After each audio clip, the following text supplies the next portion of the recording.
This is More Than a Snapshot, Visual History of Photo Wallets by Annebella, Pollen, and published by Four Corners, if you can read that, Four Corners. This is a great title.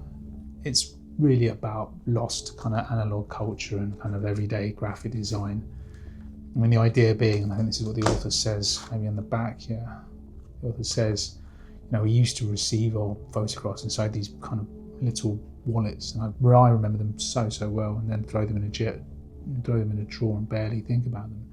Now they're weird and incredible pieces of kind of design, normal design history. I was reading somewhere that this is also designed by John Morgan, and it draws on the author's collection of British photo wallets from the 90s through to, from the 1900s through to the 1990s. I mean, it's really fun book, and it's books like these that I'm proud to have in the collection. It's not something I do pick up loads. It's just something that I find really fun to look at.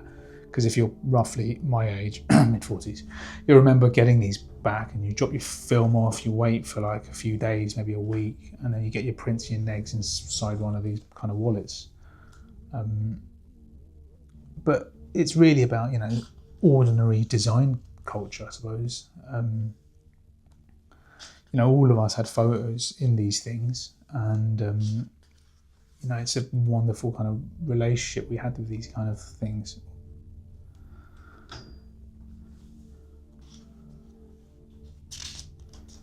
I look at these kind of letterings, I look at these photographs, illustration, layout. The fashionable Kodak girl character, often clad in striped dress, was depicted by leading illustrators in the act of snapping her friends and family in breezy outdoor settings in the 1920s. Yeah, a long time before my time. But what I do love about all of this stuff is, what I love about all of this stuff is that none of it was designed to sit in any kind of design museum or design archive, or none of it was really designed to be curated in such a way. But when you look through it, and this is something to do with the sequencing and the design of the book, when you look through it in this kind of way, you kind of see whole eras of graphic design just change in front of you, even in those short pages. You can just see the transitions,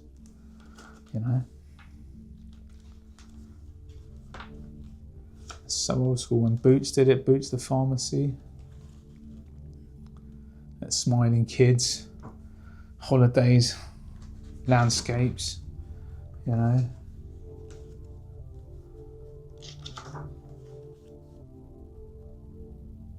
this is 1960s work, colour prints and indoor flash photography with the main promotional themes on Boots' print wallets. Yeah, it's super interesting. You can see how we approach photography and the language and visual language. Looking at this, obviously you have a lot of nostalgia here.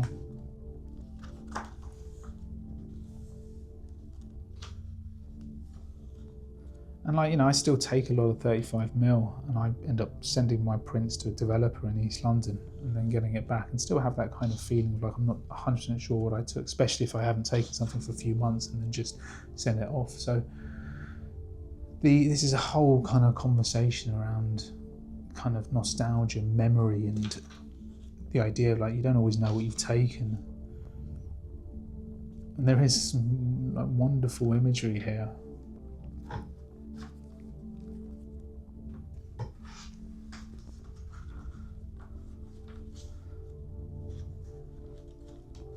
From a design point of view, this book has all the elements I really like. Decent captions that give you a bit of information. There's a sequence here and a narrative through the history, if you like, of photography even. So it's kind of looking at the history of photography through the prism of photographic wallets and I suppose high street photography.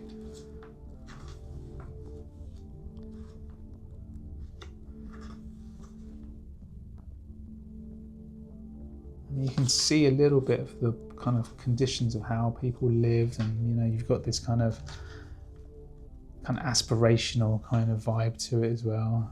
And this is quite interesting. This is more the industry behind it. This is the people actually processing all those films and kind of the working conditions, if you like. behind kind of mass amateur kind of high street photography. That's really, really fun. I mean, that is essentially what helped keep photography alive. Is just people just processing pics.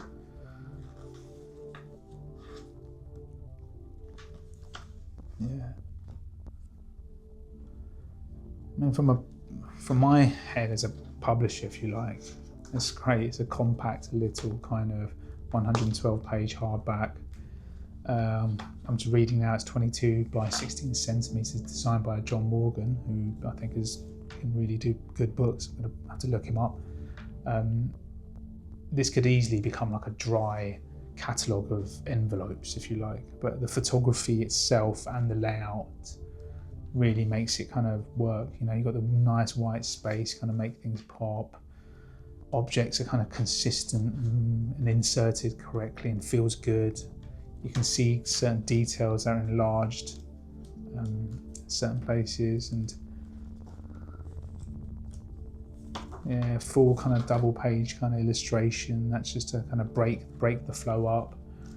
You know, the type just stays out of the way. It's not really about kind of imposing anything on people. It just stays out of the way, and just shows that books about small, niche, tiny kind of subjects can be brilliant. And now I'm not going to lie, I haven't actually read this book, but I've looked at this book like 10-15 minutes before bed quite a few times since I got it a few months ago, and I will read it at some point. But it's just a great one for the collection. It's great to have a little slice of history. I mean, it seems so absurdly narrow, photo wallets from the 1900s, but it's so specific and executed as a book really, really well that it works really nicely. And you know, you've got this idea that you've got photography, you've got family, advertising, graphic design, you've got gender, technology, you've got all these things, consumer culture, high street stuff, and all of this through a very narrow prism. So what I take from this book is never underestimate just ordinary material.